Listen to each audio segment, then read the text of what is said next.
All right, now we get a chance to welcome in Derek Jeter, who has been away too long. Derek, welcome. How are you? Mike, I'm doing good. Not as good as you. Well, I don't know about that. I mean, I wouldn't mind segueing into a franchise. I tell you, that would be a nice way to go. But thank you. Listen, it would not be. We wanted to get a lot of the people on who have been so important over the last 30 years, and it would not have been complete without you. So I know you're busy, and I appreciate a couple of minutes to kind of reminisce. But first, tell me about your life and what's going on. I mean, a dad, you're married, you're a dad, now you got a big job. I mean, how are things going? Yeah, there's not much happening for me right now. Yeah.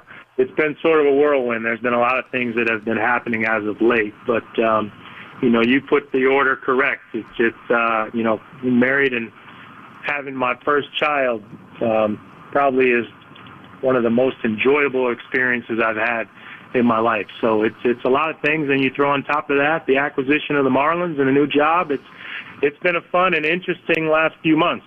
I would say, let's reminisce for a second. It went too fast. Having been here for 30 years, having seen you break in, and everything that you accomplished here, can you believe that it went that fast? I mean, did it go as fast for you as it did for me, where it just seemed like it went in an eye blink these years? Does it seem that way for you? At times, it depended on how good I was playing. But no, I would agree. It's hard to believe. I played in New York for 20 years, professionally for 23 years, and when you're going through it, you think it's going to last forever, and then when it's over with, you realize how quickly it passed. So I tell you what, time flies, and you always hear the expression "time flies when you're having fun." But I think no one had more fun than I did when I played. Do you miss anything? Did you miss any of the day-to-day stuff when you retired? Did you miss anything from the day-to-day rigors of baseball? You know what? I didn't, Mike. When I first retired, people said, "Wait until spring training, you're going to miss it." Spring training came along, I didn't miss it. Then they said, "Wait till around the All-Star break, you're going to wish that you were out there playing." That didn't happen. And then, I think if I could just come back and play in the postseason, I think that would be worth it. But playing day to day, I haven't actually missed being on the field. I miss being around teammates. You develop relationships with guys over the years, so you miss that, but you still keep in touch with them. You're not with them every single day, but you still have those relationships. But in terms of the grind of the season, I have yet to miss that. You brought up the postseason. You spent a couple of seasons in the postseason. Compared to most people, you got to play in a lot more than most, which is just a blessing. I mean, when you think back and realize how many years you spent in the postseason, when you look back on it, you realize now, I think, when you try and build a team, how amazing it is to have been in the postseason as often as you were. Yeah, I tell you what, it doesn't, especially in this day and age in sports. There's so many great teams that are out there. I was fortunate. I mean, I played 160 games, I believe, in the postseason. So that's, like you said, that's equivalent of an entire season. So I never took that for granted, but, that's why we played. We played for an opportunity to win. We won a lot. We also, I think when you do retire, you start to think about all the times you weren't able to win. So I was fortunate to play on a lot of good teams. One year stick out more than the others when you reminisce? If you do, one year stick out any more than the other years? That's a tough question because you tend to think about the times when you didn't win. Because I think when you're competitive, every time we took the field, we went out there with an attitude that we were playing to win a championship. And you look back and think about some that sort of slipped away. But, the first one, 96, I mean, it's you remember, doing things for the first time, they tend to stick out a little bit more. So if I had to pick one, I'd say 96. It was new for me. It was new for, Yankees hadn't won since 78. So just going through that experience with, the Yankee fans in the city was pretty special. Yeah, 96 was very special. We're talking with, of course, Derek Jeter, who was the fans winner of the player of the 5-year, 10-year, 15, 20, 25-year marks for all those years here for the fans. So obviously he had a hold on the city for a very long time. But 96 was special. Interviewing Mickey Mantle a couple of times, he said he never got over 1960 when they lost to the Pirates. He said other losses he could get over. He couldn't get over that one. Is there one year that sticks out to you, which is harder to get over than the others? 2001. 2001 in my mind, you always hear people when they lose, they say, oh, well, we should have won. But 2001 in my mind, if we played that game 100 times, we would have won the other 99. So I think that one, being so close, Game 7, bottom of the ninth, I wish we could replay that one. We're talking with Derek Jeter, who now, obviously, as everyone knows, is running the Marlins and is a co-owner of the franchise.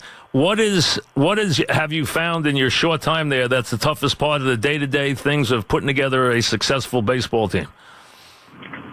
Toughest thing, Mike, one thing I've always been good at, I've been good at knowing what I don't know. And, there are a lot of things that I need to learn. I'm not coming in here saying I know everything about the business or baseball side, but I'm willing to put in the time to learn. So I think just knowing there's a lot of aspects of running an organization, and you need to hire great people. And, we have brought in some great people to help, and there are also a lot of superstars in the organization. So getting that blend of the right people in place is the only way to be successful. You understood what it took for teams to win, though, and you understood how to lead. What is it you want to bring to this franchise?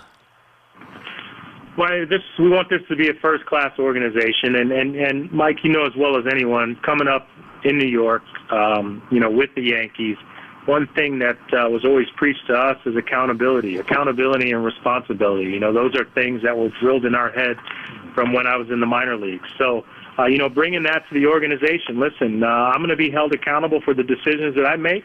And, I think everyone in this organization should be held accountable. And a Yankee feel. I had Mattingly on the other day. He said he couldn't wait. He's looking forward to it. He said he's thrilled to be working with you. Having Don Mattingly with you is not a bad deal. No, not at all. I mean, when you say surrounding yourself with great people, Donnie, when I first came up in '95, Donnie was still playing. And, obviously having him coming back on the coaching staff, working with him and getting to know him throughout the years, I have the utmost respect for Donnie, and I'm looking forward to actually, sitting down and going through players and hopefully moving this franchise forward. Did you ever think of, before you thought about what you're in your current role, and we're talking with Derek Jeter, of course, did you ever think of managing? Was it something you ever gave any thought to after your career was over? No. Mike, the travel is too difficult. I mean, I think you spend that many years playing, and I'm not complaining whatsoever. But getting in the cities at 3, 4 o'clock in the morning, playing every day, it's a tough schedule. I don't think people realize how difficult it is to do, to go through an entire baseball season, and then being a manager, you even spend more time at the stadium. So, no, I think schedule-wise, I wouldn't be up for it. How about Aaron Boone becoming one of your former teammates, Aaron Boone becoming a manager tomorrow? Yeah, good for Aaron. Good for him. I obviously played with him for a short period of time, which I enjoyed getting an opportunity to play in with him. People don't realize how great of a career Aaron Boone had before his injury. And then for him putting in the time in the broadcast booth, I'm pretty sure he learned quite a bit about the inner workings of a lot of organizations. He has a lot of experience, and I think Yankee fans are going to be happy. The Marlins, as far as, do you have immediate goals? Do you want certain things will you be patient, or do you think you're going to be a guy who's going to want things very quickly for your organization? I think you have to be patient, Mike. I mean, in order to build a franchise, which we're going to do here, and we're going to build a first-class organization, it takes time. Listen, we have to build our minor league system, player development and scouting, and I think a lot of times people want immediate success, which all of us do, but at the same time realizing that it is going to take time. So I will have patience. Well, listen, I know you got to go. They told me you only had a couple of minutes. I do appreciate it. We didn't want to have this time go by as I get ready to say goodbye without you coming on and coming on the fan one more time. It was great for everybody here to watch you through the years. You gave us a lot of thrills. You gave us plenty of smiles and plenty of championships. So for all the fans, I'll say thank you, and I appreciate you coming on. And for all the times you did interviews with me, I appreciate it. Thank you for your professionalism, and good luck to you. And Mike, and congratulations to you. 30 years. I mean, you talk about time flying. You've been a staple there, and congrats on a tremendous career.